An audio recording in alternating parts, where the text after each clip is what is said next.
स्वागत है आप सभी का आप ही के अपने YouTube चैनल स्टडीफाई 2.0 में।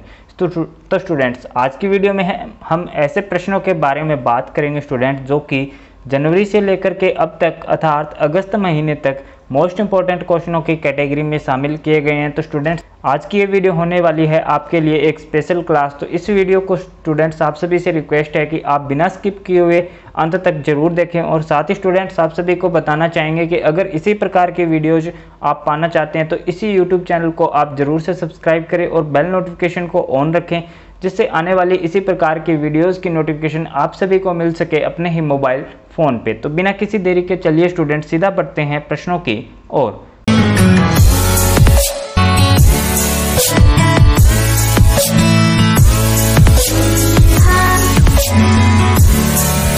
तो प्रश्नों की ओर बढ़ने से पहले स्टूडेंट्स, आप सभी को बताना चाहेंगे कि आज की इस वीडियो के अंदर स्टूडेंट्स कुछ एक प्रश्नों को हमने आप सभी को विस्तार पूर्वक समझाया है। तो स्टूडेंट्स, बिना किसी स्किप किए हुए इस वीडियो को अंत तक जरूर देखें। नंबर 1, वाटसन के होटल या एस्प्लानेड हवेली जो भारत की सबसे पुरानी जीवित कास्ट आयरन बिल्डिंग है, निम्नलिखित में से किस शहर में स्थित है? ऑप्शन नंबर ए मुंबई में, बी कोलकाता में, सी चेन्नई में, डी बेंगलुरु में। जिसका सही आंसर होगा स्टूडेंट्स ऑप्शन नंबर ए मुंबई में, अर्थात वाटसन के होटल या एस्प्लानेड हवेली जो भारत की सबसे पुरानी जीवित कास्ट आयरन बिल्डिंग है वह मुंबई शहर में स्थित है। अगले प्रश्न की ओर बढ़ते स्टूडेंट्स, प्रश्न नंबर 2, रिंगोन थुप्टेन मनोविज्ञान मठ कहाँ है? जिसका सही आंसर होगा स्टूडेंट्स ऑप्शन नंबर ए उड़ीसा में, अर्थात रिंगोन थुप्टेन मनोविज्ञान मठ उड़ीसा में स्थित है। अगले प्रश्न की ओर बढ़ते स्टूडेंट्स, प्रश्न नंबर 3, संस्कृत वर्णमाला में कितने अक्षर होते हैं? जिसका सही आंसर होगा स्टूडेंट्स ऑप्शन नंबर सी 54 अक्षर, अर्थात संस्कृत वर्णमाला में कुल 54 अक्षर होते हैं। अगले प्रश्न की ओर बढ़ते स्टूडेंट्स, प्रश्न नंबर 4, प्राचीन भीमा देवी मंदिर किस प्रदेश में स्थित है? जिसका सही आंसर होगा students option number B Haryana, अर्थात प्राचीन भीमा देवी मंदिर हरियाणा प्रदेश में स्थित है। अगले प्रश्न की ओर बढ़ते स्टूडेंट्स, प्रश्न नंबर 5, भारतीय मूल के निम्नलिखित किस व्यक्ति का नाम यरूशलेम में भारतीय धर्मशाला से जुड़ा हुआ है? जिसका सही आंसर होगा students option number A Sheikh Mohammad Munir Hasan Ansari, अर्थात भारतीय मूल के निम्नलिखित में से शेख मोहम्मद मुनीर हसन अंसारी व्यक्ति का नाम यरूशलेम में भारतीय धर्मशाला में जुड़ा हुआ है। अगले प्रश्न की ओर बढ़ते स्टूडेंट्स, प्रश्न नंबर 6, भारतीय संगीत में अभंग किस देवता के भजन है? जिसका सही आंसर होगा students option number C Vitthal देवता के भजन है, अर्थात भारतीय संगीत में अभंग विट्ठल देवता के भजन हैं। अगले प्रश्न की ओर बढ़ते स्टूडेंट्स, प्रश्न नंबर 7, जापानी कला इकेबाना किससे संबंधित है? ऑप्शन नंबर ए फूलों से सजावट, ऑप्शन नंबर बी दीवार पर चित्रकला, ऑप्शन नंबर सी मूर्तियाँ, ऑप्शन नंबर डी इनमें से कोई भी नहीं। जिसका सही आंसर होगा स्टूडेंट्स ऑप्शन नंबर ए फूलों से सजावट, अर्थात जापानी कला इकेबाना फूलों से सजावट से संबंधित कला है। अगले प्रश्न की ओर बढ़ते स्टूडेंट्स, प्रश्न नंबर 8, तोमर राजपूतों द्वारा बनाया गया किला राजपिथौरा कहाँ स्थित है? Option number A Gwalior, B Agra, C New Delhi, D Agartala. जिसका सही आंसर होगा स्टूडेंट्स ऑप्शन नंबर सी नई दिल्ली में, अर्थात तोमर राजपूतों द्वारा बनवाया गया किला राजपिथौरा नई दिल्ली में स्थित है। अगले प्रश्न की ओर बढ़ते स्टूडेंट्स, प्रश्न नंबर 9, भारत के वन्य प्राणियों के संदर्भ में फ्लाइंग फॉक्स अर्थात उड़ने वाली लोमड़ी क्या है? ऑप्शन नंबर ए एक चमगादड़, बी एक गिद्ध, सी सारस, डी कीट। जिसका सही आंसर होगा स्टूडेंट्स ऑप्शन नंबर ए एक चमगादड़, अर्थात भारत के वन्य प्राणियों के संदर्भ में फ्लाइंग फॉक्स उड़ने वाली लोमड़ी एक चमगादड़ है। अगले प्रश्न की ओर बढ़ते स्टूडेंट्स, प्रश्न नंबर 10, किस पर्यावरणवादी ने जैव विविधता संरक्षण क्षेत्र का सिद्धांत दिया था? जिसका सही आंसर होगा students option number B Norman Myers ने। अर्थात नॉर्मन मेयर्स पर्यावरणवादी ने जैव विविधता संरक्षण क्षेत्र का सिद्धांत दिया था। अगले प्रश्न की ओर बढ़ते स्टूडेंट्स। प्रश्न नंबर 11, अफीम पौधे के किस भागों में पाया जाता है? जिसका सही आंसर होगा स्टूडेंट्स ऑप्शन नंबर सी, पोस्ता, अर्थात अफीम पौधे के पोस्ता भागों में पाया जाता है। तो स्टूडेंट्स आप सभी को बताना चाहेंगे कि अफीम का जो पौधा होता है स्टूडेंट्स, उसके अंदर अफीम पोस्ता के अंदर पाई जाती है। और स्टूडेंट्स आप सभी को बताना चाहेंगे कि पोस्ता अफीम के पौधे पे लगने वाले फूल को ही पोस्ता कहा जाता है। तो स्टूडेंट्स आप सभी को एक बार फिर से बताना चाहेंगे कि अफीम पौधे के फूलीय भागों में पाया जाता है। अगले प्रश्न की ओर बढ़ते स्टूडेंट्स। प्रश्न नंबर 12, नामधापा राष्ट्रीय उद्यान कहाँ स्थित है? जिसका सही आंसर होगा students option number B, Arunachal Pradesh में। तो स्टूडेंट्स इस क्वेश्चन के बारे में आगे थोड़ा और जानते हैं। तो नामधापा राष्ट्रीय उद्यान अरुणाचल प्रदेश में स्थित है। इसकी स्थापना 1983 में हुई थी और यह भारत के उत्तर पूर्व क्षेत्र का सबसे बड़ा राष्ट्रीय उद्यान है। यह पूर्वी हिमालय जैव विविधता हॉटस्पॉट में है। यह भारत का तीसरा सबसे बड़ा राष्ट्रीय उद्यान है। तो स्टूडेंट्स जो कि नामधापा राष्ट्रीय उद्यान है, यह भारत का तीसरा सबसे बड़ा राष्ट्रीय उद्यान है और इसकी स्थापना स्टूडेंट्स 1983 में हुई थी और यह अरुणाचल प्रदेश में अवस्थित है।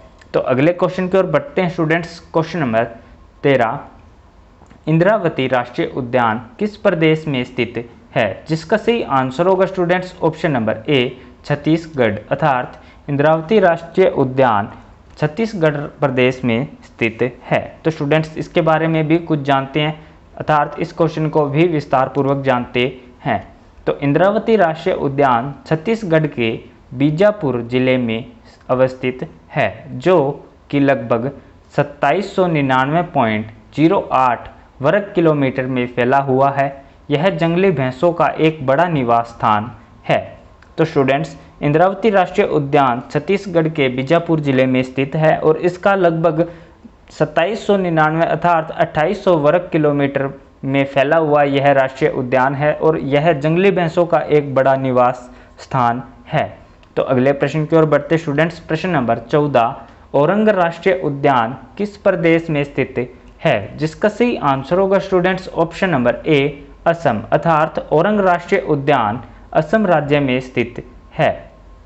तो स्टूडेंट्स इस उद्यान के बारे में कुछ और महत्वपूर्ण जानकारियों के बारे में पता लगाते हैं। तो औरंग राष्ट्रीय उद्यान असम में दर्राग और सोनितपुर जिले में अवस्थित है। यह ब्रह्मपुत्र नदी के उत्तर तट पर स्थित है। तो स्टूडेंट्स यहाँ से भी एक क्वेश्चन बनता है कि औरंग राष्ट्रीय उद्यान कौन सी नदी के तट पर स्थित है? तो जिसका सही आंसर है स्टूडेंट्स यह ब्रह्मपुत्र नदी के उत्तर तट पर स्थित है और यह 78.81 वर्ग किलोमीटर क्षेत्र में फैला हुआ है। यहाँ फ्लोर, फौन, हाथी, चीता आदि जानवर बहुतायत में पाए जाते हैं।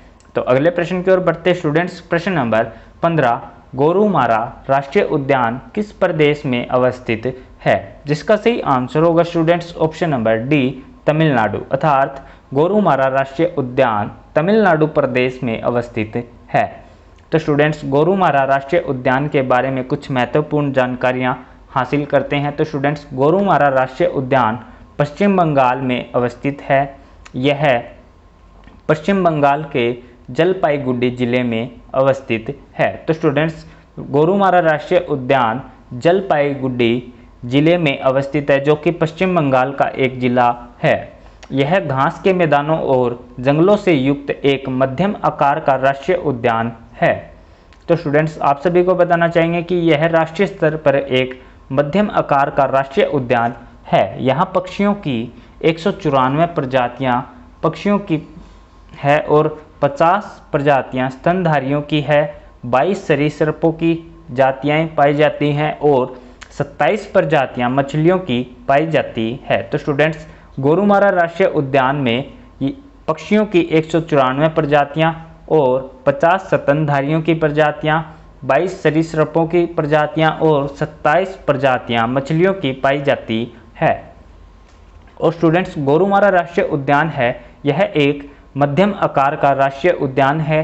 तो अगले प्रश्न की ओर बढ़ते हैं स्टूडेंट्स। प्रश्न नंबर 16, नागझीरा वन्य जीव अभ्यारण्य किस प्रदेश में स्थित है? जिसका सही आंसर होगा students option number B, Maharashtra. अर्थात नागझीरा वन्य जीव अभ्यारण्य महाराष्ट्र प्रदेश में अवस्थित है। जिसका सही आंसर है स्टूडेंट्स महाराष्ट्र। अर्थात महाराष्ट्र जिले में महाराष्ट्र राज्य में ही नागझीरा वन्य जीव अभ्यारण्य अवस्थित है। तो स्टूडेंट्स नागझीरा वन्य जीव अभ्यारण्य के बारे में कुछ और महत्वपूर्ण जानकारियां प्राप्त करते हैं। तो स्टूडेंट्स नागझीरा वन्य जीव अभ्यारण्य महाराष्ट्र में अवस्थित है, जैसा कि हमने आप सभी को बता ही चुके हैं, और यह महाराष्ट्र के भंडारा और गोंदिया जिले में अवस्थित है। तो स्टूडेंट्स यह भंडारा और गोंदिया जिले के बीच में अवस्थित है। यह 152.81 वर्ग किलोमीटर में फैला हुआ वन्य जीव अभ्यारण्य है। यहाँ मछलियों की अनेक प्रजातियाँ, स्तनधारियों की 34 प्रजातियाँ, सरीसृप की 36 प्रजातियाँ पाई जाती है। इसके अलावा स्टूडेंट्स नागझीरा वन्य जीव अभ्यारण्य में अनेक प्रजातियों के मेंढकों का भी घर है। तो स्टूडेंट्स अगले प्रश्न की ओर बढ़ते हैं स्टूडेंट्स। प्रश्न नंबर 17, डालमा राष्ट्रीय उद्यान किस प्रदेश में अवस्थित है? जिसका सही आंसर होगा students option number B, Jharkhand. अर्थात डालमा राष्ट्रीय उद्यान झारखंड प्रदेश में अवस्थित है। तो स्टूडेंट्स डालमा राष्ट्रीय उद्यान के बारे में कुछ और महत्वपूर्ण जानकारियों को प्राप्त करते हैं। डालमा राष्ट्रीय उद्यान झारखंड में उपस्थित है, जैसा कि हमने आप सभी को पहले ही बता चुके हैं। यह झारखंड के जमशेदपुर जिले में अवस्थित है। तो स्टूडेंट्स डालमा राष्ट्रीय उद्यान झारखंड के जमशेदपुर जिले में अवस्थित है। तो स्टूडेंट्स यहाँ पे आप सभी को दो तरीके से क्वेश्चन पूछे जा सकते हैं स्टूडेंट्स कि डालमा राष्ट्रीय उद्यान किस प्रदेश में अवस्थित है। तो स्टूडेंट्स उसके अंदर आपको झारखंड का जो ऑप्शन मिलता है उसको आप सही चुनेंगे। और स्टूडेंट्स अगर आपको किसी भी ऑप्शन के अंदर जमशेदपुर अगर दिखाई देता है कि राष्ट्रीय अर्थात डालमा राष्ट्रीय उद्यान किस प्रदेश में या किस जिले में अवस्थित है, तो स्टूडेंट्स वहाँ पे आप सभी को जमशेदपुर पे सही आंसर देना है। तो स्टूडेंट्स अगर आपको झारखंड और जमशेदपुर दोनों ही दिखाई पड़ते हैं तो स्टूडेंट्स आप सभी को लाजमी ही जमशेदपुर को सिलेक्ट करना है। तो आगे की ओर बढ़ते हैं स्टूडेंट्स कि डालमा राष्ट्रीय उद्यान झारखंड के जमशेदपुर जिले में अवस्थित है और इसका क्षेत्रफल स्टूडेंट्स 195 वर्ग किलोमीटर है। यहाँ इस अर्थात डालमा राष्ट्रीय उद्यान में स्टूडेंट्स हाथी, भौंकने वाले हिरन और अन्य जानवर बहुतायत में पाए जाते हैं और इसके अलावा पक्षियों की भी अनेक प्रजातियां पाई जाती है। यह झारखंड का एक प्रमुख राष्ट्रीय उद्यान है। इसे देखने का सबसे उपयुक्त समय अक्टूबर से जून तक का है। तो स्टूडेंट्स अगर आप कभी डालमा राष्ट्रीय उद्यान को देखने जाएं तो स्टूडेंट्स आपके लिए सबसे उपयुक्त समय होगा अक्टूबर से जून तक का। तो स्टूडेंट्स साथ ही हम आप सभी से पूछना चाहेंगे कि यह वीडियो कौन कौन से ज़िले के अंदर अर्थात कौन कौन से राज्य के अंदर देखी जा रही है। तो स्टूडेंट्स आप सभी हमें कमेंट बॉक्स में ज़रूर बताएं कि आप कौन से राज्य से बिलोंग करते हैं। तो अगले प्रश्न की ओर बढ़ते हैं स्टूडेंट्स। प्रश्न नंबर 18, मट्ठीकेतन 16 राष्ट्रीय उद्यान किस प्रदेश में अवस्थित है? जिसका सही आंसर होगा students option number C, Kerala में। अर्थात मट्ठीकेतन 16 राष्ट्रीय उद्यान केरल प्रदेश में अवस्थित है। अगले प्रश्न की ओर बढ़ते स्टूडेंट्स। प्रश्न नंबर 19, बुक्सा टाइगर रिजर्व किस प्रदेश में अवस्थित है? जिसका सही आंसर होगा स्टूडेंट्स ऑप्शन नंबर सी, पश्चिम बंगाल। अर्थात बुक्सा टाइगर रिजर्व पश्चिम बंगाल प्रदेश में अवस्थित है। अगले प्रश्न तो स्टूडेंट्स बुक्सा टाइगर रिजर्व के बारे में कुछ और महत्वपूर्ण जानकारियों को हासिल करते हैं स्टूडेंट्स। बुक्सा टाइगर रिजर्व पश्चिम बंगाल के अलीपुरद्वार जिले में है। इसका क्षेत्रफल 760 वर्ग किलोमीटर है। यहाँ बाघ, हाथी, गौर आदि बहुतायत में पाए जाते हैं। यह भारतीय बाघ, एशियाई हाथी, तेंदुआ आदि का रिजर्व क्षेत्र है। तो स्टूडेंट्स बुक्सा टाइगर रिजर्व पश्चिम बंगाल के अलीपुरद्वार जिले में स्थित है और स्टूडेंट्स इसका क्षेत्रफल 760 वर्ग किलोमीटर है। यहाँ पर बाघ, हाथी, गौर आदि बहुतायत में पाए जाते हैं और साथ ही स्टूडेंट्स बुक्सा टाइगर रिजर्व अभ्यारण्य में राष्ट्रीय उद्यान में एशियाई हाथी, तेंदुआ आदि का रिजर्व क्षेत्र है। तो स्टूडेंट्स अगले प्रश्न की ओर बढ़ते हैं। प्रश्न नंबर 20, आदि चुनचुना गिरी वन्यजीव अभयारण्य किस प्रदेश में अवस्थित है? जिसका सही आंसर होगा स्टूडेंट्स ऑप्शन नंबर ए कर्नाटक, अर्थात आदि चुनचुना गिरी वन्यजीव अभयारण्य कर्नाटक प्रदेश में अवस्थित है। और आदि चुनचुना गिरी वन्यजीव अभयारण्य के बारे में कुछ और महत्वपूर्ण जानकारियों को कलेक्ट करते हैं स्टूडेंट्स। आदि चुनचुना गिरी वन्यजीव अभयारण्य कर्नाटक के मंड्या जिले में अवस्थित है। और स्टूडेंट्स यह एक सबसे छोटा अभयारण्य है जिसका क्षेत्रफल स्टूडेंट्स 0.88 वर्ग किलोमीटर है और यह मुख्य रूप से मोरों के लिए बनाया गया है। यहाँ पर स्टूडेंट्स 250 से अधिक पक्षियों की प्रजातियाँ निवास करती है। अगले प्रश्न की ओर बढ़ते स्टूडेंट्स। प्रश्न नंबर 21, बंद ए अमीर राष्ट्रीय उद्यान किस देश में अवस्थित है? जिसका सही आंसर होगा स्टूडेंट्स ऑप्शन नंबर ए अफगानिस्तान, अर्थात बंद ए अमीर राष्ट्रीय उद्यान अफगानिस्तान देश में अवस्थित है। तो स्टूडेंट्स बंद ए अमीर राष्ट्रीय उद्यान के बारे में कुछ और महत्वपूर्ण जानकारियों को इकट्ठा करते हैं स्टूडेंट्स। बंद ए अमीर राष्ट्रीय उद्यान अफगानिस्तान के बामियान जिले में अवस्थित है। यहाँ प्राकृतिक बांधों द्वारा बनाई गई 6 गहरी नीली झील अवस्थित है। यहाँ हर साल हजारों यात्री पर्यटक स्थल के रूप में पर्यटन करने आते हैं। तो स्टूडेंट्स बंद ए अमीर राष्ट्रीय उद्यान अफगानिस्तान के बामियान जिले में अवस्थित है। यहाँ प्राकृतिक बांधों द्वारा बनाई गई 6 गहरी नीली झील अवस्थित है। तो स्टूडेंट्स इन झीलों को देखने के लिए हर साल हजारों यात्री यहाँ घूमने के लिए आते हैं। तो अगले प्रश्न की ओर बढ़ते स्टूडेंट्स। प्रश्न नंबर 22, भितरकनिका राष्ट्रीय उद्यान उड़ीसा के किस जिले में अवस्थित है? जिसका सही आंसर होगा स्टूडेंट्स ऑप्शन नंबर ए केंद्रपाड़ा, अर्थात भितरकनिका राष्ट्रीय उद्यान उड़ीसा के केंद्रपाड़ा जिले में अवस्थित है।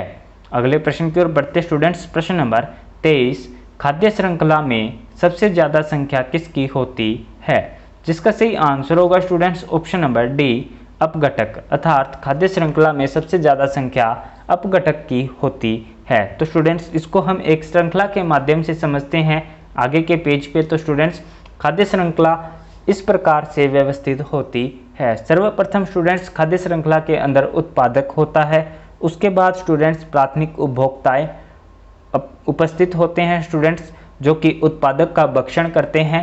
उसके बाद स्टूडेंट्स प्राथमिक उपभोक्ता के बाद स्टूडेंट्स द्वितीयक उपभोक्ताएं उपस्थित होते हैं स्टूडेंट्स जो कि उत्पादक या प्राथमिक उपभोक्ता का भक्षण करते हैं। और स्टूडेंट्स द्वितीय उपभोक्ता के बाद अपघटक होते हैं जो कि प्राथमिक उपभोक्ता, द्वितीयक उपभोक्ता या उत्पादक का भक्षण करते हैं। तो इसमें सबसे ज़्यादा संख्या अपघटक की होती है। तो स्टूडेंट्स आगे के प्रश्न की ओर बढ़ते हैं स्टूडेंट्स। प्रश्न नंबर 24, मछलियों की कौन सी प्रजाति कीटभक्षी होती है? जिसका सही आंसर होगा students option number B gambusia, अर्थात मछलियों की गंबूसिया प्रजाति कीटभक्षी होती है। अगले प्रश्न की ओर बढ़ते स्टूडेंट्स। प्रश्न नंबर 25, विश्व का सबसे बड़ा सदाबहार वन कौन सा है? Option number A Sundarban, option number B Pichavaram, option number C Bhitarkanika, option number D इनमें से कोई भी नहीं। जिसका सही आंसर होगा students option number A Sundarban, अर्थात विश्व का सबसे बड़ा सदाबहार वन सुंदरवन है। तो स्टूडेंट्स इसके बारे में कुछ और महत्वपूर्ण जानकारियाँ इकट्ठा करते हैं। तो स्टूडेंट्स विश्व का सबसे बड़ा सदाबहार वन सुंदरवन है। यह यूनेस्को की विश्व धरोहर है। यहाँ 260 से अधिक पक्षियों की प्रजातियाँ उपस्थित है। तो स्टूडेंट्स विश्व का सबसे बड़ा सदाबहार वन सुंदरवन है, जैसा कि हमने आपको पहले ही बताया है। तो स्टूडेंट्स यह यूनेस्को की विश्व धरोहर के रूप में जाना जाता है। और स्टूडेंट्स इस सदाबहार वन के अंदर अर्थात सुंदरवन के अंदर 260 से अधिक पक्षियों की प्रजातियां उपस्थित है। अगले प्रश्न की ओर बढ़ते स्टूडेंट्स। प्रश्न नंबर 26, डॉप्सन इकाई किसके मापन के लिए बनाई गई है? तो स्टूडेंट्स डॉप्सन इकाई मुख्यतः ओजोन घनत्व को मापने के लिए बनाई गई इकाई है। अर्थात डॉप्सन इकाई का अगर आप सभी से पूछा जाए कि डॉप्सन इकाई का क्या कार्य है, तो स्टूडेंट्स ओजोन घनत्व को मापने के लिए डॉप्सन इकाई का प्रयोग किया जाता है। तो स्टूडेंट्स डॉप्सन इकाई के बारे में कुछ और महत्वपूर्ण जानकारियाँ जानते हैं आगे के पेज पे। तो ओजोन घनत्व के मापन के लिए डॉप्सन का प्रयोग किया जाता है। जैसा कि हमने आप सभी को पहले ही बताया, एक डॉप्सन उन ओजोन अणुओं की संख्या होती है जो 0 डिग्री सेल्सियस और 1 एटम दाब पर 0.01 मिलीमीटर पतली परत बनाते हैं, वह एक डॉप्सन कहलाता है। अगले प्रश्न की ओर बढ़ते स्टूडेंट्स, प्रश्न नंबर 27, गौतम बुद्ध वन्यजीव अभयारण्य कहाँ उपस्थित है? जिसका सही आंसर होगा स्टूडेंट्स ऑप्शन नंबर ए, बिहार और झारखंड में। अर्थात गौतम बुद्ध वन्यजीव अभयारण्य बिहार और झारखंड में उपस्थित है। तो स्टूडेंट्स गौतम बुद्ध वन्यजीव अभयारण्य के बारे में कुछ और महत्वपूर्ण जानकारियाँ इकट्ठा करते हैं स्टूडेंट्स। तो गौतम बुद्ध वन्यजीव अभयारण्य पूर्वी मध्य भारत में बिहार और गया जिले में है और झारखंड के कोडरमा जिले में उपस्थित है। इसका क्षेत्रफल स्टूडेंट्स अर्थात गौतम बुद्ध वन्यजीव अभयारण्य का क्षेत्रफल स्टूडेंट्स 259 वर्ग किलोमीटर है। अर्थात गौतम बुद्ध वन्यजीव अभयारण्य मुख्यतः 259 वर्ग किलोमीटर में फैला हुआ अभयारण्य है। यहाँ स्टूडेंट्स बाघ, तेंदुआ, सुस्त भालू, चीतल, चिंकारा और पक्षियों की अनेक प्रजातियां पाई जाती है। तो स्टूडेंट्स अगर आप सभी से ये पूछा जाता है कि गौतम बुद्ध वन्यजीव अभयारण्य में कौन कौन सी प्रजातियां पाई जाती है, तो स्टूडेंट्स हम आशा करते हैं कि आप सभी इन क्वेश्चनों का आंसर आसानी से दे पाएंगे। तो स्टूडेंट्स अगर आपको इन क्वेश्चनों में कोई भी डाउट हो तो स्टूडेंट्स आप हमें इसी वीडियो के कमेंट बॉक्स में कमेंट करके पूछ सकते हैं। अगर हमारे किसी भी क्वेश्चन में कोई गलती हो तो स्टूडेंट्स आप हमें कमेंट बॉक्स के माध्यम से भी बता सकते हैं। तो बढ़ते हैं अगले प्रश्न की ओर स्टूडेंट्स, प्रश्न नंबर 28, पार्वती आर्ग पक्षी अभयारण्य किस प्रदेश में अवस्थित है? जिसका सही आंसर होगा स्टूडेंट्स ऑप्शन नंबर ए, उत्तर प्रदेश। अर्थात पार्वती आर्ग पक्षी अभयारण्य उत्तर प्रदेश में अवस्थित है। तो स्टूडेंट्स पार्वती आर्ग पक्षी अभयारण्य के बारे में कुछ और महत्वपूर्ण जानकारियाँ जुटाते हैं स्टूडेंट्स। तो आपको बताना चाहेंगे पार्वती आर्ग पक्षी अभयारण्य उत्तर प्रदेश के गोंडा जिले में उपस्थित है। तो स्टूडेंट्स जैसा कि हमने आपको पहले बताया था कि पार्वती आर्ग पक्षी अभयारण्य उत्तर प्रदेश में अवस्थित है, तो स्टूडेंट्स आप सभी को बता रहे हैं कि पार्वती आर्ग पक्षी अभयारण्य उत्तर प्रदेश के गोंडा जिले में उपस्थित है स्टूडेंट्स। तो इसका क्षेत्रफल जो है वह 10.84 वर्ग किलोमीटर है। यहाँ पक्षियों की अनेक प्रजातियाँ पाई जाती है। तो स्टूडेंट्स जैसा कि इसके नाम से ही पता चल रहा है कि पार्वती आर्ग पक्षी अभयारण्य, तो स्टूडेंट्स पार्वती आर्ग के अंदर पक्षियों की अनेक प्रजातियाँ ही मिलेंगी। तो अगले प्रश्न की ओर बढ़ते स्टूडेंट्स, प्रश्न नंबर 29, रेड डाटा बुक कौन प्रकाशित करता है? जिसका सही आंसर होगा students option number D, international union for the conservation of nature and nature resources के द्वारा रेड डाटा बुक प्रकाशित की जाती है। तो स्टूडेंट्स रेड डाटा बुक के बारे में कुछ और महत्वपूर्ण जानकारियां हम जानते हैं। रेड डाटा बुक खतरे में स्थित प्रजातियों के लिए जारी की जाती है। तो स्टूडेंट्स आप सभी को बताना चाहेंगे कि रेड डाटा बुक में उन पक्षियों या उन जीव जंतुओं का लेखा जोखा रखा जाता है जो कि लुप्त होने की कगार पे हैं। और स्टूडेंट्स यह book international union for the conservation of nature and nature resources के द्वारा जारी की जाती है। अगले प्रश्न की ओर बढ़ते स्टूडेंट्स, प्रश्न नंबर 30, एशियाई शेर भारत के किस राज्य में पाए जाते हैं? जिसका सही आंसर होगा स्टूडेंट्स ऑप्शन नंबर ए, गुजरात। अर्थात एशियाई शेर भारत के गुजरात राज्य में पाए जाते हैं। तो अगले प्रश्न की ओर बढ़ते स्टूडेंट्स, प्रश्न नंबर 31, पश्चिम घाट इलाके के संरक्षण की सिफारिश किस विशेषज्ञ ने की थी? जिसका सही आंसर होगा students option number B, doctor Madhav Gadgil ने। अर्थात पश्चिम घाट इलाके के संरक्षण की सिफारिश डॉक्टर माधव गाडगिल विशेषज्ञ ने की थी। अगले प्रश्न की ओर बढ़ते स्टूडेंट्स, प्रश्न नंबर 32, भारत में निम्नलिखित राष्ट्रीय उद्यान में से कौन सा व्हाइट विंग्ड डक का अंतिम घर भी है? जिसका सही आंसर होगा students option number B, Nameri राष्ट्रीय उद्यान असम, जो कि असम में उपस्थित है। अर्थात भारत में नामेरी राष्ट्रीय उद्यान में व्हाइट विंग्ड डक का अंतिम घर है, जो कि असम के अंदर उपस्थित है। अगले प्रश्न की ओर बढ़ते स्टूडेंट्स, इस प्रश्न के बारे में कुछ और महत्वपूर्ण जानकारियाँ उपलब्ध करते हैं स्टूडेंट्स। नामेरी राष्ट्रीय उद्यान असम में है, जो असम में शोणितपुर जिले में उपस्थित है। यह हिमालय पर्वत की गिर पीठ में है, अर्थात गिर पीठ में उपस्थित है। अगले प्रश्न की ओर बढ़ते स्टूडेंट्स, प्रश्न नंबर 33, पक्षियों की विलुप्त डोडो प्रजाति किस देश में पाई जाती थी? जिसका सही आंसर होगा students option number C, Mauritius. अर्थात पक्षियों के विलुप्त डोडो प्रजाति मॉरिशस देश में पाई जाती थी।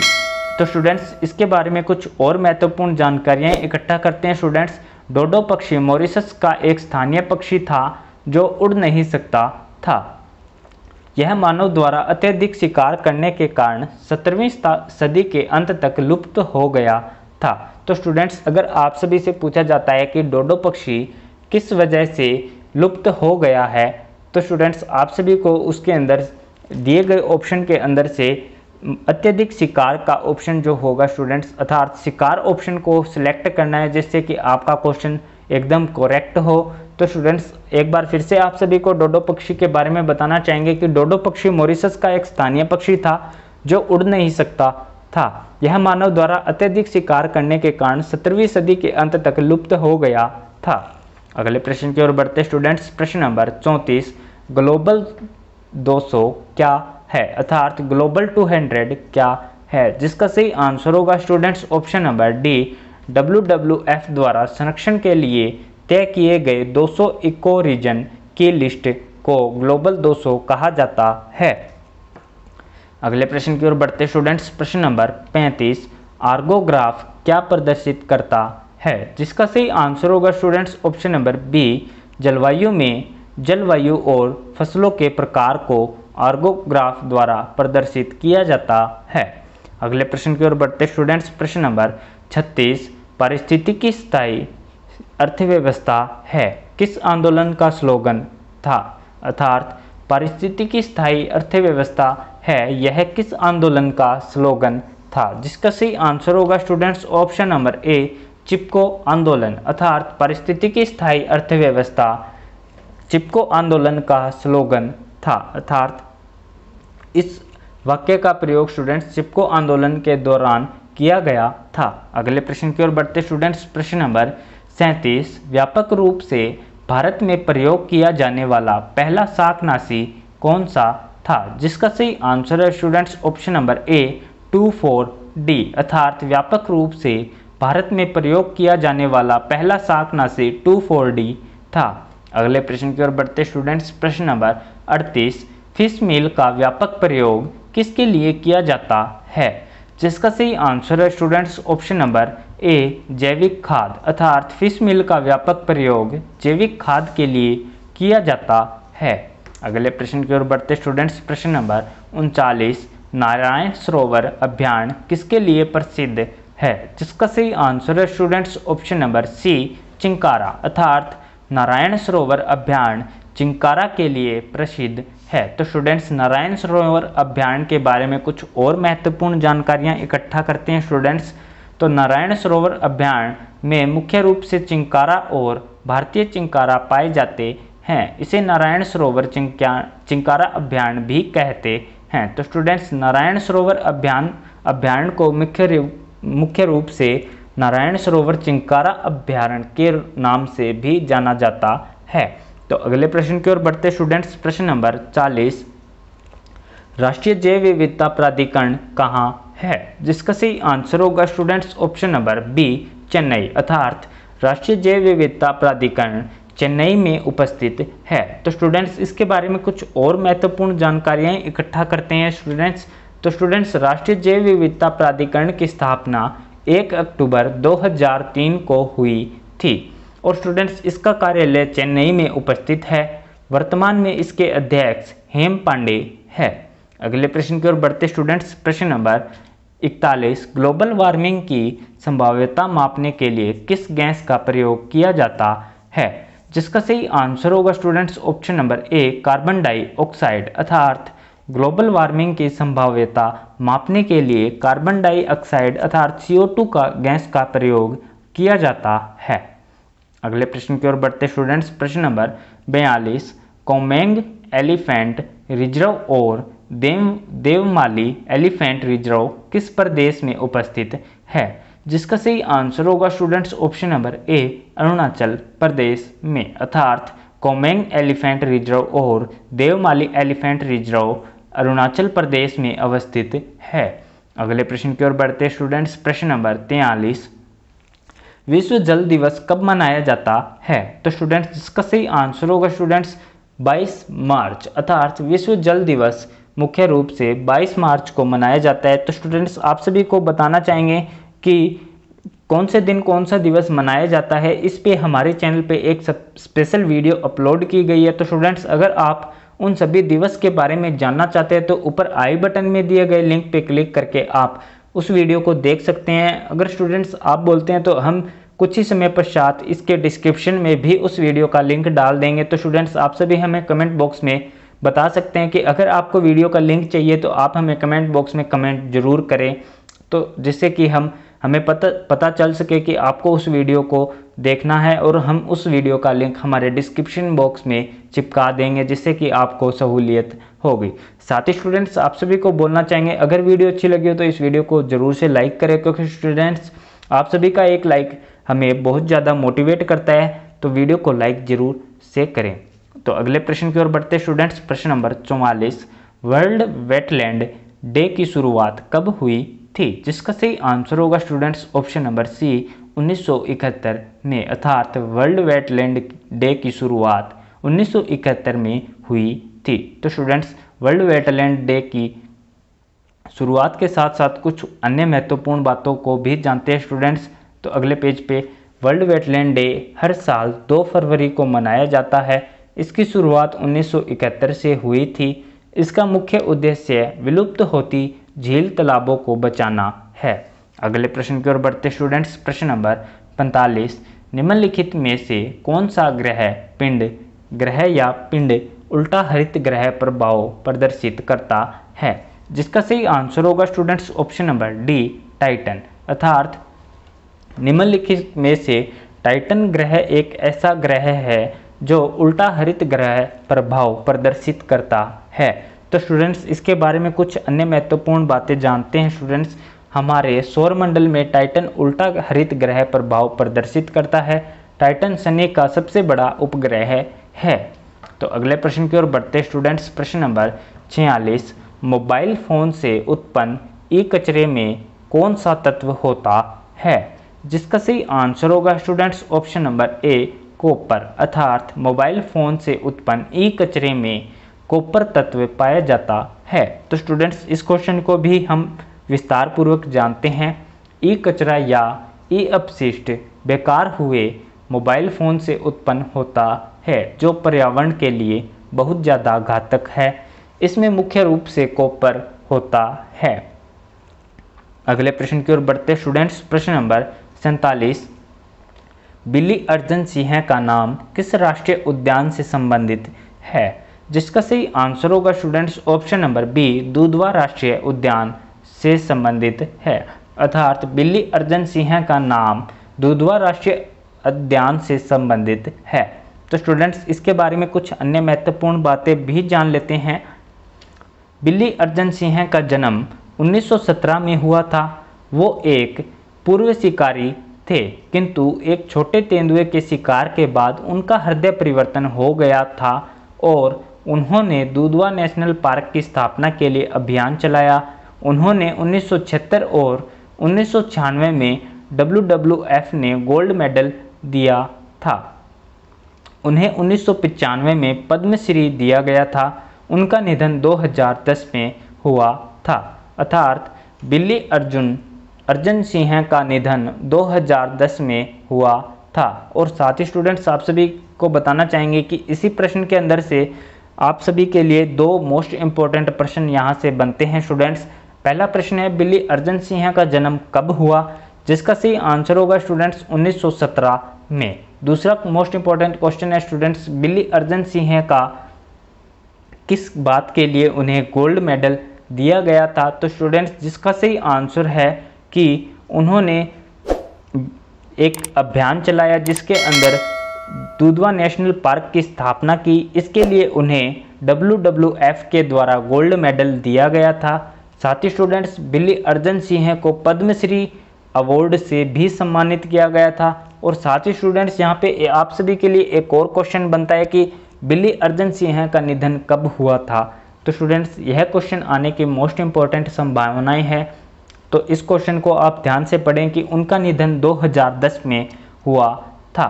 अगले प्रश्न की ओर बढ़ते स्टूडेंट्स, प्रश्न नंबर 48, चेंचू जनजाति किस क्षेत्र में वन्य जीव के सुरक्षा से संबंधित है? जिसका सही आंसर होगा students option number A, Nagarjuna Srisailam Andhra Pradesh. अर्थात चेंचू जनजाति नागार्जुन श्रीशैलम आंध्र प्रदेश वन्य जीव से के सुरक्षा से संबंधित है। अगले तो स्टूडेंट्स इस क्वेश्चन के बारे में और अधिक विस्तार पूर्वक जानते हैं।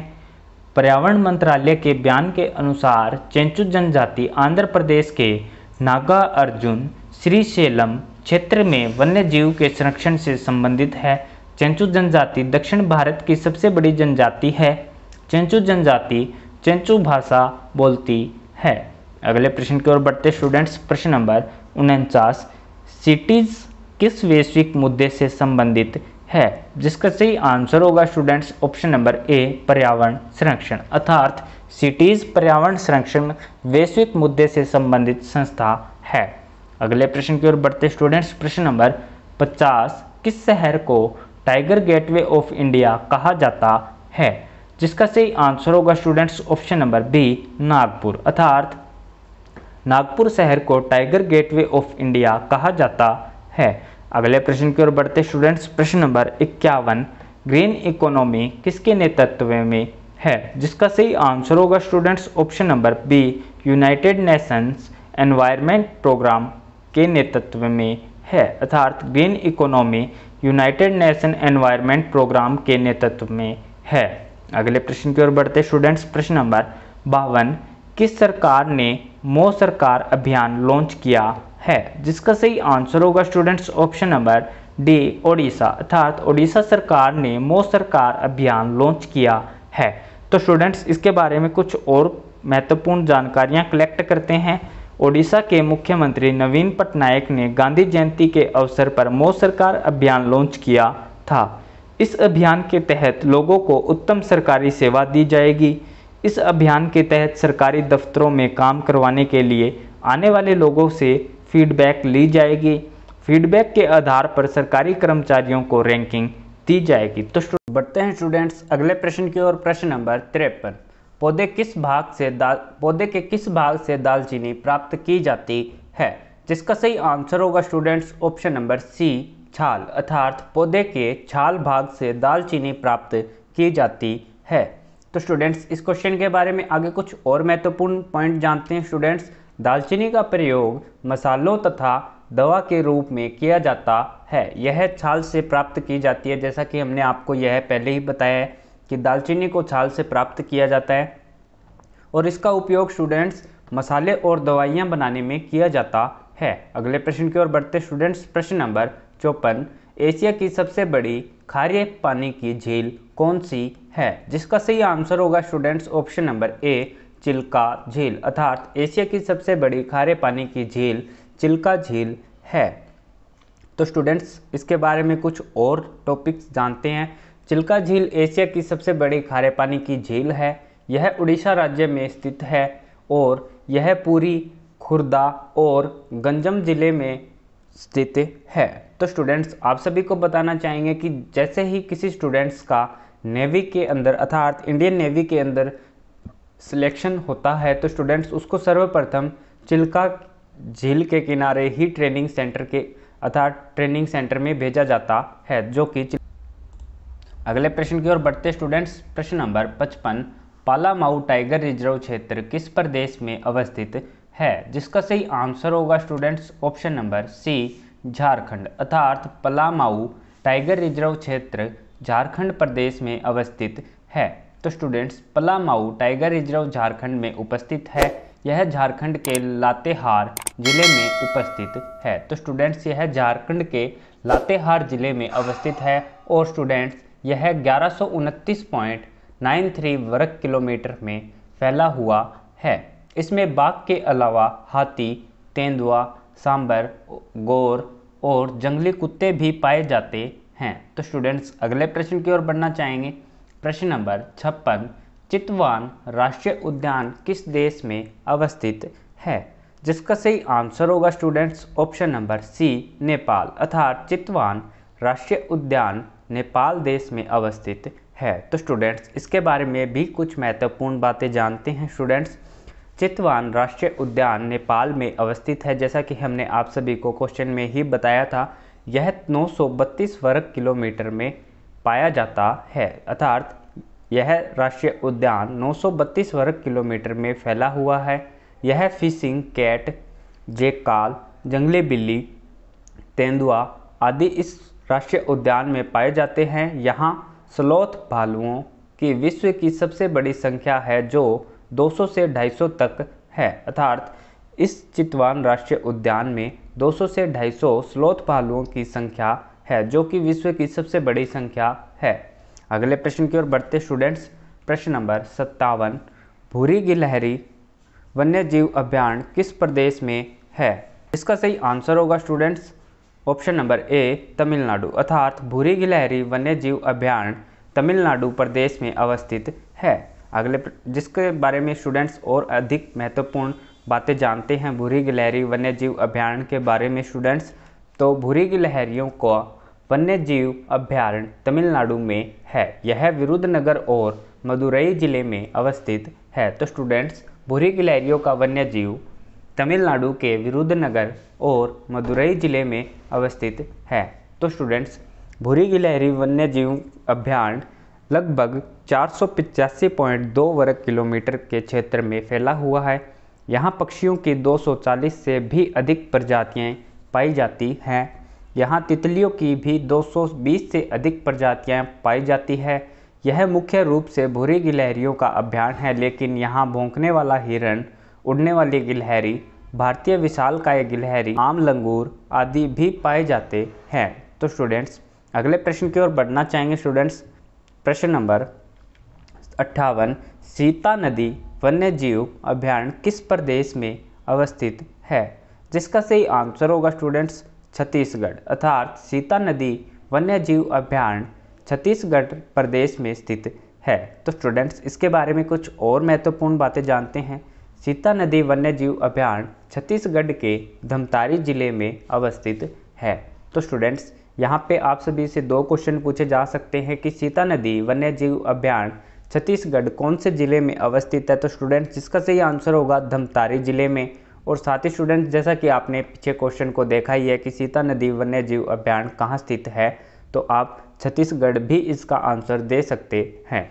तो स्टूडेंट्स सीता नदी वन्यजीव अभयारण्य 556 वर्ग किलोमीटर में फैला हुआ अभयारण्य है। इसका नाम सीता नदी के नाम पर हुआ है, जिसका उद्गम इसी अभयारण्य से हुआ है और जो महानदी में मिल जाती है। यह पूर्णतः हरा भरा सदाबहार जंगल है जो मध्य भारत का सबसे ज़्यादा वन्यजीवों से युक्त अभयारण्य है। तो अगले प्रश्न की ओर बढ़ते स्टूडेंट्स। प्रश्न नंबर 59, देवरीगढ़ वन्यजीव अभयारण्य किस प्रदेश में अवस्थित है? जिसका सही आंसर होगा students option number B, Orissa, अर्थात देवरीगढ़ वन्यजीव अभयारण्य उड़ीसा राज्य में स्थित है। इसके बारे में कुछ और बातें जानते हैं स्टूडेंट्स।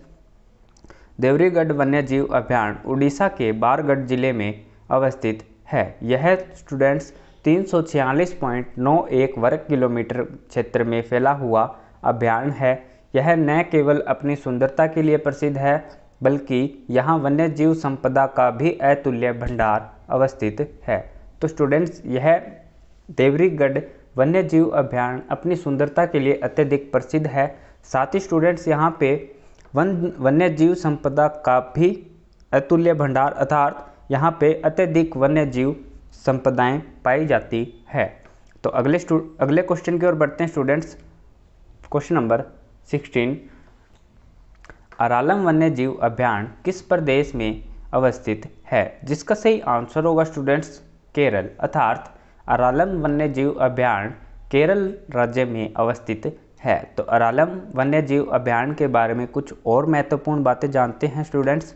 अरालम वन्य जीव अभ्यारण्य केरल के उत्तर में अवस्थित है। तो स्टूडेंट्स आप सभी को बताना चाहेंगे अरालम वन्य जीव अभ्यारण्य केरल राज्य के उत्तर दिशा में अवस्थित है और यह 55 वर्ग किलोमीटर में फैला हुआ अभ्यारण्य है। यह पेड़ों और जीवों के लिए प्रमुख क्षेत्र है। यहाँ हाथी, गौर, सांबर, हिरण आदि का प्रमुख क्षेत्र है। अगले प्रश्न की ओर बढ़ते हैं स्टूडेंट्स। प्रश्न नंबर 61, कर्लापट वन्य जीव अभ्यारण्य किस प्रदेश में स्थित है? जिसका सही आंसर होगा स्टूडेंट्स ऑप्शन नंबर ए उड़ीसा, अर्थात कर्लापट वन्य जीव अभ्यारण्य उड़ीसा राज्य में अवस्थित है। तो कर्लापट वन्य जीव अभ्यारण्य के बारे में कुछ और महत्वपूर्ण बातों को जानते हैं स्टूडेंट्स। कर्लापट उड़ीसा के कालाहांडी जिले में अवस्थित है। तो स्टूडेंट जैसा कि हमने हर एक प्रश्न के अंदर आप सभी को बताया है, तो इस प्रश्न के अंदर भी आप सभी से 2 प्रश्न पूछे जा सकते हैं कि कर्लापट वन्य जीव अभ्यारण्य उड़ीसा के किस जिले में अवस्थित है? तो जिसका सही आंसर होगा स्टूडेंट्स कालाहांडी। और कर्लापट वन्य जीव अभ्यारण्य कहाँ स्थित है? जिसके अंदर आप सभी से कालाहांडी या उड़ीसा दोनों अगर ऑप्शन आपको एक साथ दिखाई देते हैं तो आपको कालाहांडी ही सिलेक्ट करना है। और साथ ही स्टूडेंट्स अगर आपको ऑप्शन में उड़ीसा ही केवल दिखाई देता है तो आपको उड़ीसा सेलेक्ट करना है। तो कर्लापट उड़ीसा के कालाहांडी जिले में अवस्थित है। इसका क्षेत्रफल स्टूडेंट्स 75 वर्ग किलोमीटर है, अर्थात कर्लापट वन्य जीव अभ्यारण्य लगभग 75 वर्ग किलोमीटर क्षेत्र में फैला हुआ है। यह बाघ, तेंदुआ, सांबर, नीलगाय, हिरण और अनेक प्रकार के पक्षियों का क्षेत्र है। अगले प्रश्न की ओर बढ़ते स्टूडेंट्स। प्रश्न नंबर 62, मेलकोट मंदिर वन्यजीव अभ्यारण्य किस प्रदेश में अवस्थित है? अर्थात मेलकोट मंदिर वन्यजीव अभ्यारण्य किस राज्य में अवस्थित है? जिसका सही आंसर होगा स्टूडेंट्स कर्नाटक, अर्थात मेलकोट मंदिर वन्यजीव अभ्यारण्य कर्नाटक राज्य में अवस्थित है। तो स्टूडेंट्स मेलकोट मंदिर वन्यजीव अभ्यारण्य के बारे में कुछ और महत्वपूर्ण जानकारियाँ जुटाते हैं स्टूडेंट्स। मेलकोट मंदिर वन्यजीव अभ्यारण्य कर्नाटक के मंड्या जिले में स्थित है। तो स्टूडेंट्स यहाँ पे भी आपके लिए 2 प्रश्न बनते हैं जो कि आप अच्छे से जानते हैं, क्योंकि स्टूडेंट्स हमने हर एक प्रश्न के अंदर आप सभी को बताया है।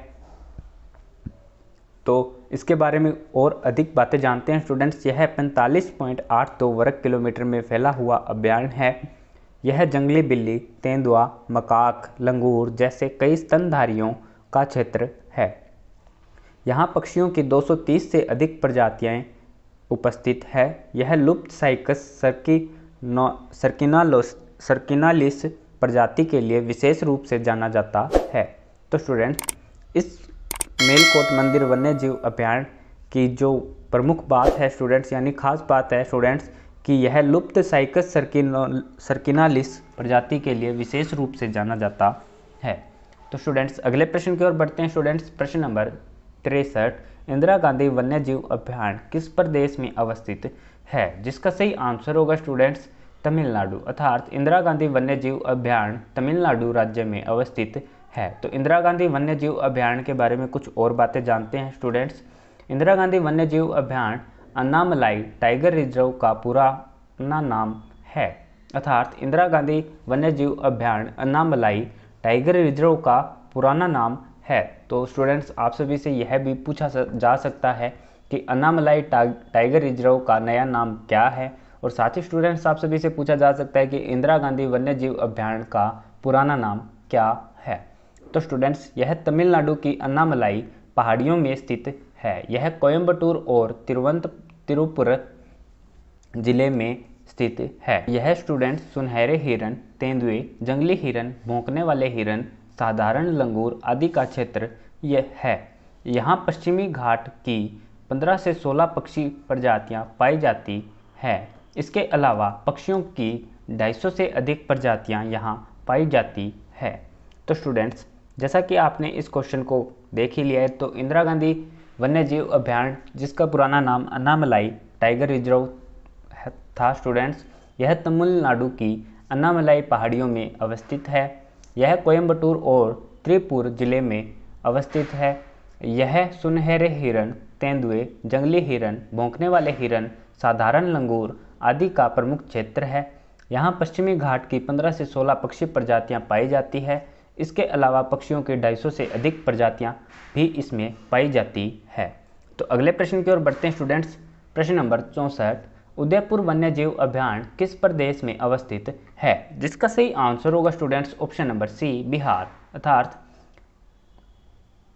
सॉरी स्टूडेंट्स, इस क्वेश्चन में हमें कुछ डाउट है, तो स्टूडेंट्स इस क्वेश्चन को हम बाद में आप सभी को अलग से अगली वीडियो के अंदर प्रोवाइड करवाएंगे। तो इसके बारे में कुछ महत्वपूर्ण बातें जान लेते हैं स्टूडेंट्स। उदयपुर वन्यजीव अभयारण्य बिहार के पश्चिमी चंपारण जिले में है और यह 8.74 वर्ग किलोमीटर क्षेत्र में फैला हुआ है। यहाँ जलीय पक्षियों की अनेक प्रजातियाँ हैं।